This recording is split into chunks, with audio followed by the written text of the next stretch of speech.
Woj, you reported today that the 76ers fined Ben Simmons $360,000 for missing Thursday's game and plan to continue to fine him. Why? Malika, the Sixers believe that they have been sensitive. They've been understanding of Ben Simmons's concerns over his readiness mentally to play, and they've wanted to help.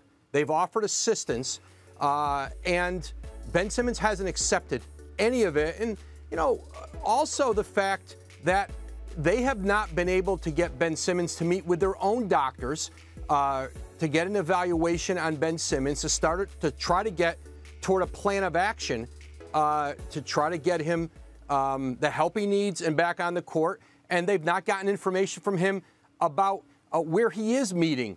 He had said that he was meeting with a specialist through the Players Association, and the Sixers wanted more information on that. So they feel they're in a position now where they have no choice but to fine Ben Simmons for each game missed now, and also for the other basketball activities that they had stopped fining him for. He has been coming to the facility. He has been doing some level of activity, but there are things like strength and conditioning, film session, showing up at some practices, shoot-arounds, that hasn't consistently happened. And the Sixers plan, I'm told, to start fining him for those instances too. So fining him until potentially that behavior changes, until they see something different there. So what are the next steps then? Well, this back and forth has obviously been going on, certainly since Ben Simmons came back, reported to training camp after missing the first couple weeks. But listen, the one thing that hasn't changed over these 4 months, Ben Simmons wants a trade out of Philadelphia. That's certainly at the core of this.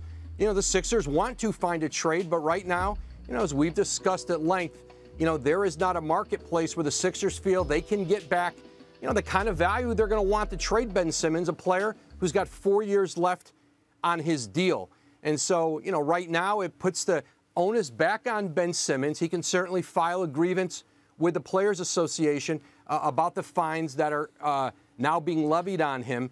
But there was a window here where Ben Simmons was being paid to stay away, to not be part of it full-time day in and day out. And so, this back and forth between the Sixers and Ben Simmons will continue. And I think the next date to really look at, when you think about the trade front, December 15th, when players who sign free agent deals this summer, they become eligible to be included in trades. And that opens up a bigger marketplace of players available to be moved. And so I think right now, the Sixers have been relatively quiet on the trade front, and conversations certainly have not gained any traction anywhere. So, these two sides forge on, and, the relationship continues, obviously, to be in tatters between these two sides. Thank you for watching ESPN on YouTube. For live streaming sports and premium content, subscribe to ESPN+.